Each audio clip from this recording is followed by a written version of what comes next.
Apakah Anda siap melakukan hal-hal luar biasa untuk Tuhan? Hari yang diberkati saudara-saudari terkasih. Ini adalah pertanyaan refleksi kita hari ini. Holy Spirit, make my heart open to the Word of God. Make my heart open to goodness. Make my heart open to the beauty of God every day. Amen.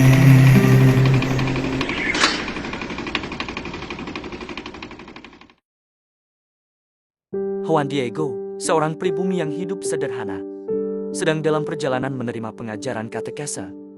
Ketika perawan Maria yang terberkati menampakkan diri kepadanya pada 9 Desember tahun 1531 di Bukit Tepeyac dekat kota Meksiko. Berbicara dalam dialek aslinya, Maria memintanya untuk menyampaikan kepada uskup agar membangun sebuah tempat ziarah. Uskup mendengarkan tetapi tidak mempercayainya. Ketika Maria menampakkan diri lagi kepada Juan Diego, ia mengatakan bahwa Maria seharusnya memilih utusan yang lebih baik. Tetapi Maria menegaskan bahwa dialah yang tepat. Ia kembali kepada uskup, dan uskup pun meminta sebuah tanda. Maria memintanya kembali keesokan hari, tetapi Juan Diego memilih untuk merawat pamannya yang sedang sakit parah. Maria meyakinkannya bahwa pamannya akan sembuh, dan berkata agar ia memetik bunga mawar dari bukit yang penuh kaktus. Ia kembali kepada uskup dengan membawa mawar itu dalam tilmanya. Ketika uskup membuka tilma tersebut, ia melihat mawar-mawar Castilia yang mustahil tumbuh di Meksiko pada masa itu, apalagi di musim dingin. Dan pada mantel itu tercetak sebuah gambar Maria yang berselubungkan matahari dan bulan berada di bawah kakinya, menandakan bahwa ia adalah Bunda Allah. Peristiwa ini meyakinkan masyarakat pribumi bahwa kabar baik juga diperuntukkan bagi mereka. Sebuah kapel kecil dibangun. Devosi pun tumbuh cepat setelah penampakan itu, dan pada tahun 1539 sekitar 9 juta orang telah dibaptis. Luar biasa, terutama jika mengingat bahwa para misionaris Eropa sebelumnya mengalami sedikit keberhasilan dalam mengabarkan Injil kepada penduduk setempat. Sebuah tempat ziarah berdiri pada tahun 1556. Semua ini tidak mungkin terjadi tanpa ya dari Juan Diego terhadap permintaan dan petunjuk Maria. Gereja membeatifikasi Juan Diego pada tahun 1990 dan mengkanonisasinya pada tahun ke-2002. Maria sebagaimana ia menampakkan diri kepada Juan Diego, kemudian diberikan gelar Bunda Maria dari Guadalupe, yang pestanya kita rayakan hari ini.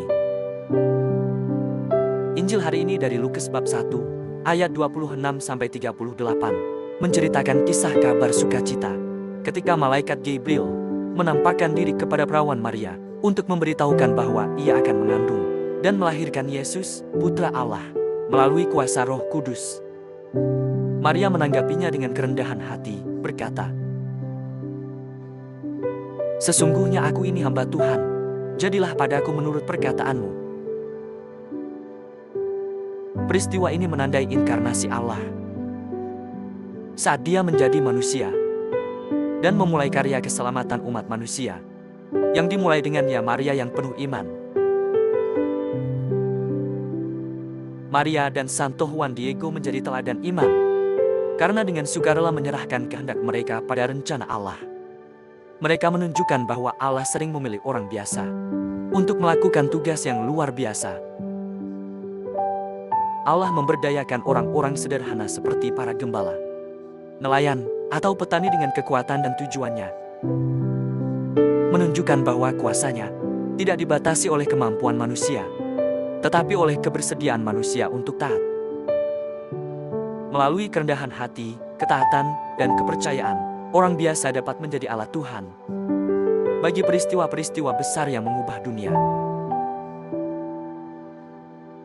Saudara-saudari terkasih, apakah kita siap mengatakan ya kepada Tuhan saat Ia memanggil kita untuk melakukan sesuatu yang luar biasa?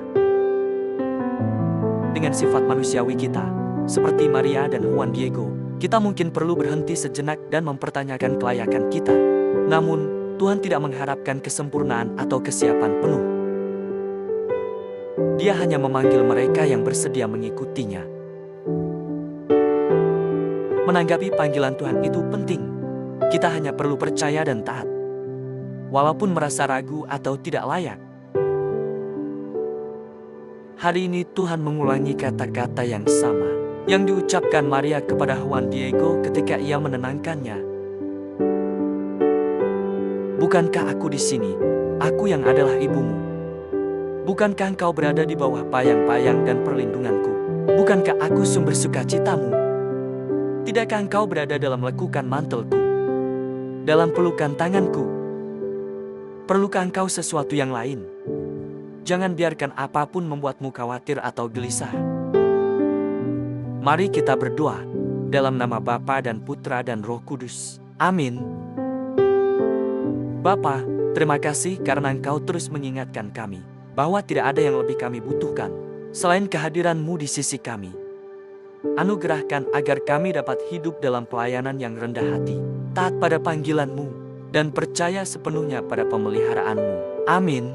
Dalam nama Bapa, Putra, dan Roh Kudus. Amin. Tuhan memberkati Anda dan keluarga Anda, saudara-saudari terkasih. Tuhan memberkati Gereja Katolik kita dan Couples for Christ.